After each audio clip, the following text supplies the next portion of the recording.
झारखंड की कोयला नगरी में इन दिनों सियासी पारा 440 वोल्ट पर है, जहां धनबाद के माननीय सांसद ढुल्लू महतो और बेरमो के विधायक अनूप सिंह के बीच आरोप प्रत्यारोप का फ्री स्टाइल कुश्ती जारी है। ये लड़ाई सिर्फ कोयला चोरी या परिवारवाद की नहीं, बल्कि झारखंड का असली मसीहा कौन के खिताब के लिए लड़ी जा रही प्रतीत होती है। सांसद ढुल्लू महतो ने अपने चिर परिचित अंदाज में विधायक अनूप सिंह को सीधे सीधे गुंडा माफिया घोषित कर दिया है। महोदय ने बड़े ही नाटकीय ढंग से कहा कि अनूप सिंह झारखंड को लूटने और बर्बाद करने के मिशन पर हैं। सांसद ने दावा किया कि बोकारो, बेरमो और धनबाद का हर काला पीला धंधा, खासकर अवैध कोयला कारोबार, विधायक के सरकारी पावर के दुरुपयोग की देन है। सांसद का ये बयान किसी एक्शन थ्रिलर फिल्म के क्लाइमेक्स से कम नहीं था, जहां हीरो पर्दाफाश करता है।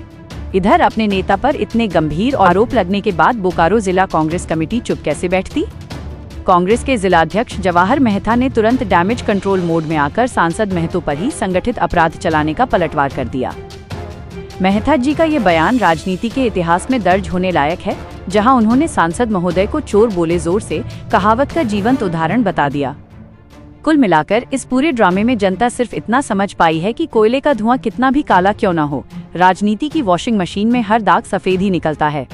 ये लड़ाई दो सज्जन नेताओं के बीच नहीं, बल्कि झारखंड के सबसे बड़े संत होने के दावेदारों के बीच है। इस तूफानी राजनीतिक ड्रामा में अब जनता केवल दो ही बातें जानना चाहते हैं। अवैध कोयला कारोबार की ये अरबों की इंडस्ट्री किसके संरक्षण में चल रही है? क्या वाकई सत्तारूढ़ पार्टी के विधायक इसमें शामिल हैं, या विपक्ष के सांसद संगठित अपराध चला रहे हैं? जब दोनों प्रमुख पार्टियों के नेता एक दूसरे पर इतने गंभीर, संगठित और माफिया वाले आरोप लगा रहे हैं, तो जनता भरोसा किस पर करे? क्या ये सिर्फ चुनाव की खुन्नस है, या सच में झारखंड की राजनीति में माफियागिरी ही सबसे बड़ा योग्यता प्रमाण पत्र बन गया है? फिलहाल इस आरोप प्रत्यारोप के जोरदार शोर में अवैध कोयला बेरोक-टोक जमीन से निकलकर ट्रक में भरा जा रहा है और ईमानदारी का सर्टिफिकेट सत्ता और विपक्ष के बीच फुटबॉल की तरह उछाला जा रहा है। कोयलांचल की हवा आजकल प्रदूषण से नहीं, बल्कि राजनीतिक कीचड़ के उड़ने से खराब हो रही है। और हाँ, दोनों नेताओं ने एक दूसरे के खिलाफ किसी भी जांच के लिए खुली चुनौती दी है। अब देखना यह है कि क्या कोई जांच होगी, या फिर अगले चुनाव तक शांति का समझौता हो जाएगा। क्या है? दूसरी बात है, सरकार में रह के कितना गलत उपयोग कर रहा है ये भी है, आप भी जान रहे हैं। हारा हुआ बहुत ऐसे यहाँ पे सांसद है, उनका एक भी बॉडीगार्ड नहीं, उसकी वाइफ के साथ सरकार का पैसा का दुरुपयोग 50-7 बॉडीगार्ड चल रहा है, जिसको 10 लाख प्रत्येक महीना करोड़ों रुपया का सालाना उसके पीछे खर्च कर रहा है। क्या कारण क्या है? यहाँ तो सांसद बहुत लोग चुनाव लड़े, उनको क्यों नहीं दिया जा रहा? हम माननीय मुख्यमंत्री हेमंत दास से भी बोलेंगे कि इतना दुरुपयोग मत करवाइए कांग्रेस के एक विधायक, बेरमो विधायक के नाम पर, कि इतना गुंडागर्दी करे, झारखंड को बचाए, जल जंगल जमीन को बचाने की बात कर रहे थे हेमंत सोरेन जी, और आज गुंडा माफिया को हाथ में झारखंड को देकर झारखंड को लुटवा रहे हैं। पूरा बेरमो फुसरों से कोयला रेक में रेक, यहीं पे साइडिंग आ रहा है आपका, बालीडी साइडिंग, आप पता करवा लीजिए। धनबाद में भी इसी प्रकार की स्थिति है। माननीय मुख्यमंत्री जी से आग्रह करना चाहेंगे कि इस चीज को रोकिए, बचाइए, तभी हम सच्चे झारखंडी समझेंगे।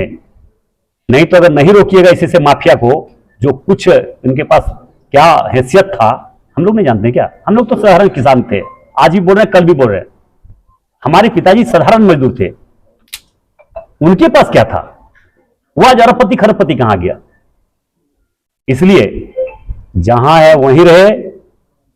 गलत करके सीनाजोरी नहीं होना चाहिए, चोरी और सीनाजोरी दोनों साथ नहीं होना चाहिए। 2 नंबर काम भी करता है। गलत आरोप लगा के लोगों को जो आवाज उठाता है उसके खिलाफ साजिश करके फंसाया जाता है, केस करवाया जाता है, पुलिस का दुरुपयोग करता है। अगर सरकार का अगर सरकार जो मतलब सरकार का गलत उपयोग पावर में कर, तो क्या चीज है? कुछ नहीं है, 0/0 है। कि सांसद महोदय इस बात को चरितार्थ कर रहे हैं, इस कहावत को, इस लोकोक्ति को चरितार्थ कर रहे हैं, चोर बोले जोर से। उन्होंने अपनी बात को जिस तरह रख रहे हैं, इससे उसी कहावत को चरितार्थ कर रहे हैं कि चोर बोले जोर से। नहीं, वो तो कह रहे हैं कि चोरी भी और सीनाजोरी भी करेंगे। तो कौन कर रहे हैं? तो आप लोगों को मालूम है, जो कर रहे हैं वो तो कह रहे हैं कि जो चोरी कर रहे हैं। हम तो बता रहे हैं कि आपको एक हमारे माननीय विधायक पर, हमारे कांग्रेस के कोई लीडर पर एक केस अगर कहीं कोयला चोरी का अगर है तो हमको निकाल के दे, हम मानने के लिए तैयार हैं। उनको भी मानना होगा कि उनको 50 केस अगर हुआ है तो 50 केस क्यों हुआ है? क्या गाय दान करने के लिए उनको केस हुआ है? वो जमीन दान करने के लिए केस हुआ है? क्यों केस हुआ है? उस पर ये बताना चाहिए ना। अब ये चोर हम नहीं कहेंगे, आप चोरी करते हैं या नहीं करते हैं इसकी प्रमाण आपके पास स्वयं है। आप दूसरे पर आरोप लगाते हैं, आपको आरोप लगाने के लिए सांसद बनाया है यहाँ की जनता ने। सिद्ध कैसे? सिद्ध होगा, उसकी जांच तो हो रही है, उसको जांच करने के लिए कोर्ट में आपका हुआ, ऐसे अधिक संपत्ति का मामला दर्ज हुआ है। अब संगठित अपराध तो खुद चला रहे हैं, अब दूसरे को अपराधी कह रहे हैं।